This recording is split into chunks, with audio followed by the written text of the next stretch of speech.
All right, we got breaking news coming out of Riverside County. Sheriff Chad Bianco, who has been heavily rumored that he was going to run for governor of California, he is now officially running. He is the first big Republican name to kind of step into the arena. There's been a lot of speculation that he was going to run. We had him on our show and we kind of teased him whether he was going to run or not. And here we go. This is the first big Republican to really step into the ring. Outside of that, I don't think there's been any Republican who stepped into the ring, at least not of this magnitude. Camille, what are your initial thoughts about Sheriff Chad Bianco jumping into the race? Oh gosh, wow. So, well, this is exciting. This is exciting. Like you said, he's the first big Republican name to jump into this race for 2026 California governor. And as you know, there's big speculation that Kamala Harris could possibly be running Democrat for California governor, and even possibly Democrat Katie Porter.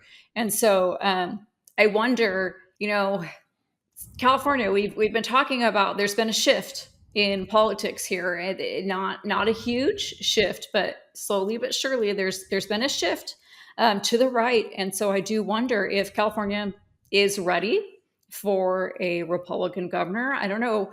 I would love to ask our audience, if you're listening to this, share in the comments. Please let us know what you think, and do you think Bianco can win against somebody like Katie Porter or Kamala Harris?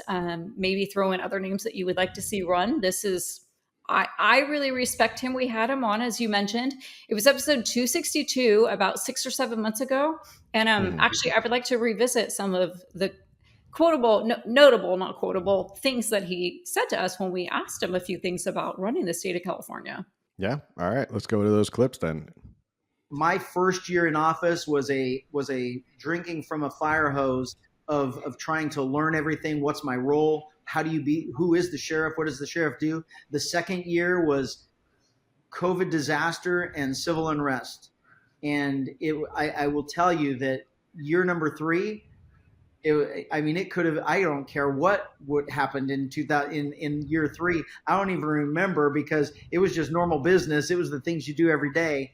It was not the daily drama and the daily uncertainty and unknown, the politics that was 2020 and some of 2021. There were several weeks, maybe even a month or so of these meetings, of these daily meetings, of certainly weekly meetings and then subcommittee meetings and everything else about how we were going to handle COVID. And I got to be really honest with you, I was getting very frustrated as the weeks were moving on because we were being told so many contradicting things and different information that was completely opposite of what they were telling us before. Mm-hmm. And when I questioned that from our medical world, from our medical experts, I was basically attacked that, you don't know what you're talking about. This is our world. We know what's best for everybody, and this is what's going to have to happen. And so then they started talking about, the lockdowns and locking people in their homes and arresting them if they came out of their homes and shutting down everyone's business and the church closures and everything else. That's before it really happened. And I was very vocal in these meetings about that's the wrong thing to do. We can't do that. We're in America, and you can't stop people from doing those things. And I really was pushed aside. They didn't want to hear from me anymore. I was told at one point, you can stop coming to these meetings. We know what you feel. We know what you're going to say. There's no sense in you coming here and just saying it every time. So I didn't go anymore. I had no intention of going anymore. And then came the lockdowns, and it was okay for a week. I really did think it was okay for a week. We'll all stay home. Everything will be better. We'll get over it and it's fine. Then it went to 2 weeks. Then it went to 3 weeks. Then it was more. And we had a board meeting one day talking about closing everything, churches and all of that. And I honestly just had enough. I left home. I told my wife what I was going to say. She said, no, you can't do that. I don't want to say she threatened me, but she highly suggested that I did not go to the board and say that. But I watched it online. I was listening to what they were saying. I could tell that they were going down that path of a complete lockdown, and I couldn't take it anymore. And I went to the board meeting. I voiced my concerns. I told them that from a law enforcement perspective, I would never arrest anyone for coming outside their home or for not wearing a mask or for not closing their business. And there were many things that went into that. It wasn't just, I wasn't going to defy anything. I didn't believe, based on what they were telling us on the legal reasons why they could do it, it didn't fit. It didn't meet those requirements of taking away someone's liberties and their freedoms and all of those things. It's like, that doesn't even make sense. What you're telling me does not. You've stretched the statute to meet your agenda, and you can't violate somebody's rights like that. And then just the fact that all during this time they can't force, but it was very highly suggested that all inmates be released, because they knew that internally in that closed environment, they were probably all going to get exposed.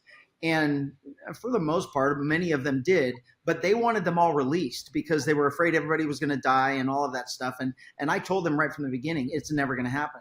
I am not releasing the criminals that we have in our jail that are there for, in my jail, they have all harmed other people. We only have people crimes in our jail. And I said, I am not releasing those inmates. And then you want me to go arrest someone for not wearing a mask or for coming outside their home.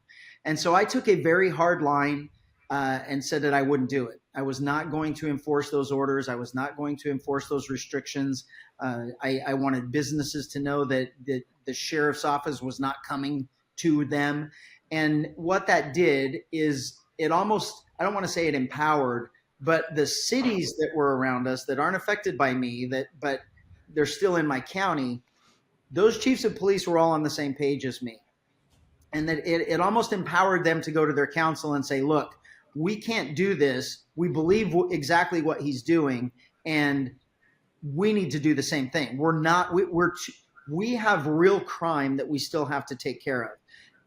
It's great that you guys are dealing with this, but that doesn't stop the robberies, the burglaries, the rapes, the stolen properties, and everything else that we have to deal with. We can't take away from those resources and put them to mask enforcement. And that's kind of the stance we took. So Riverside County, really, for the most part, I certainly, if someone wanted to wear a mask, I mean, of course, you had to wear a mask, or you should wear a mask.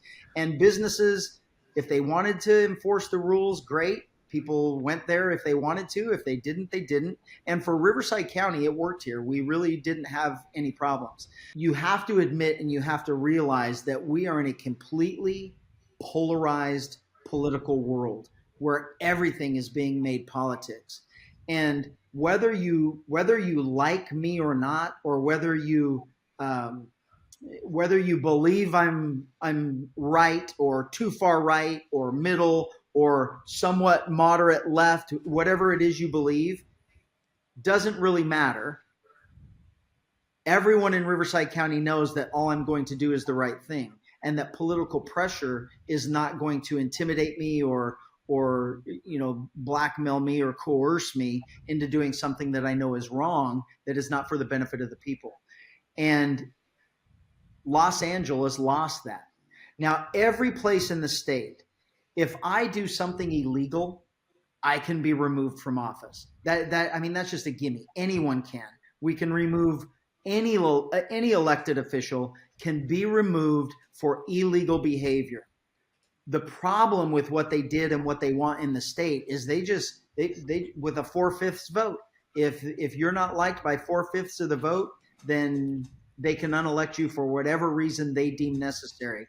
And for our safety, for public safety, in whatever area you are in, that is absolutely the wrong way to go. When now you're not talking about right, wrong, morals, ethics, legal, not legal, constitutional or not. You're talking about politics, and that law enforcement official is going to be beholden to politics. That's not what we were designed for. That's not the part we play in the trifecta that makes up the government of a constitution. And it's completely wrong. People are tired of it. Californians are tired of it. And the only way we're getting out of this is when the Democrats and the Republicans come together to get rid of the complete whack jobs that are on both ends of the spectrum.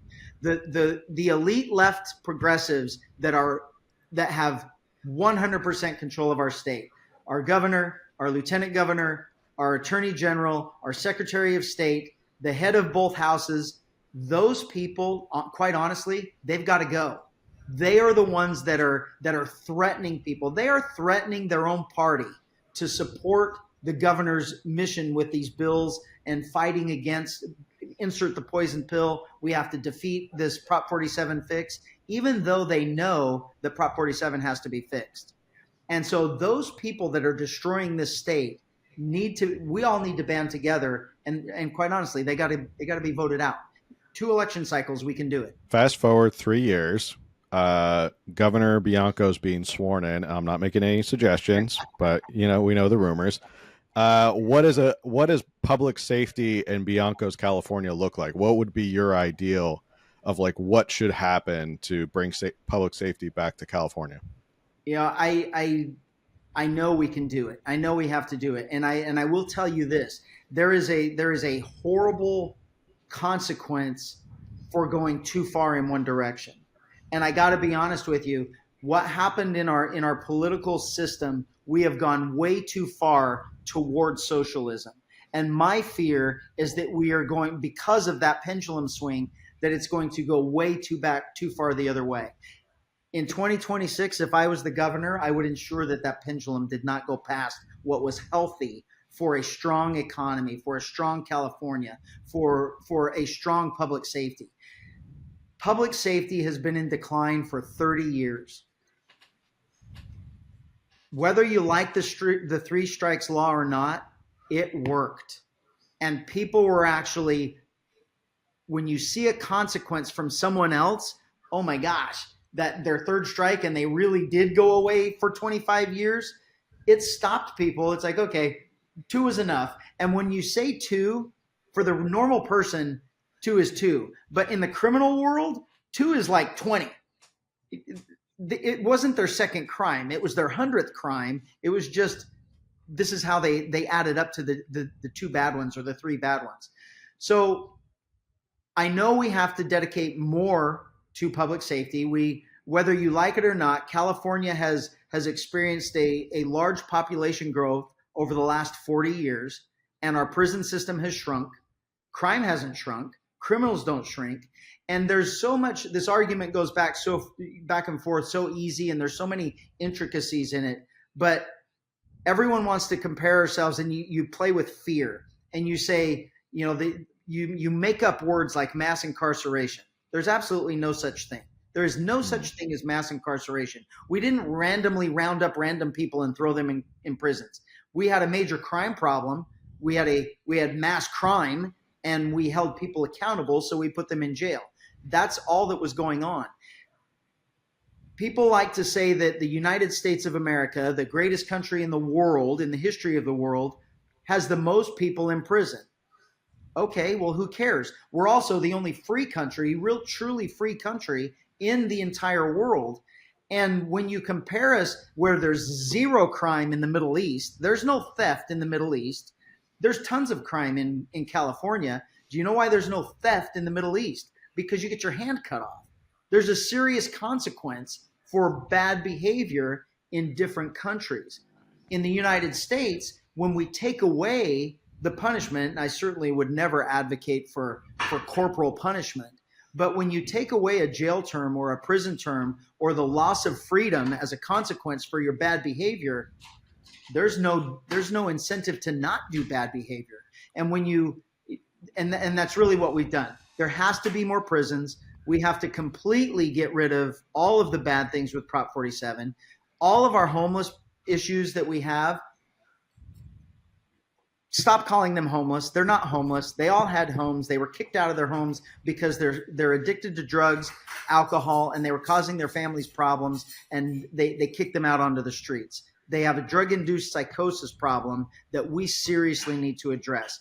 If we would force them into alcohol and drug rehabs to where we could then, if they still have that chemical imbalance, then we could moderate that with the use of psychotropic medications and everything else, then we could truly fix these people. But as long as you just keep saying it's a homeless problem and just keep dumping money into these nonprofits that are really just extensions of political people and their friends that are siphoning money, laundering tax money into a nonprofit and calling we are right there with you. I know. Thank you. I'm telling you, in that situation where I'm being sworn in, it's not just public safety. I truly am a believer that we are the greatest country in the world for a reason. And the last several decades, if not many decades, we've been in decline because we have allowed government, particularly California, New York, and now we're seeing our own federal government. We have allowed government to become too big and they control our lives. I believe what California is absolutely dying for and in dire need of is an honest person with character, integrity, that isn't going to lie to them, that is really truly there for them, and not a political agenda, not a personal, oh, I want to be president agenda. It's someone that actually cares and has integrity, that they aren't, that when the person talks, they know they can be telling the truth. I mean, there is absolutely no way that anyone in this state can turn on the TV, see Governor Newsom, watch him talk. There is no one that believes anything that's coming out of his mouth. Hey, thanks for checking out that clip from the California Underground podcast. If you enjoyed it, make sure you subscribe, like, share, review, comment, hit that notification bell as well. It all helps with the algorithm. Also, if you're a fan of listening to podcasts on audio, we're everywhere you can find us on audio. Spotify, Apple, Google, Podbean. I don't know. You can find them anywhere on audio. Or if you enjoy listening here on YouTube and watching the video, you can watch here as well. And if you want to just sit back and watch some more clips from the podcast, you can do that by clicking on this button right here. And you can also subscribe by hitting this button, which I hope is right here, or this button. I don't know. There's buttons. Click them. Check it out. All right. Thanks. Bye.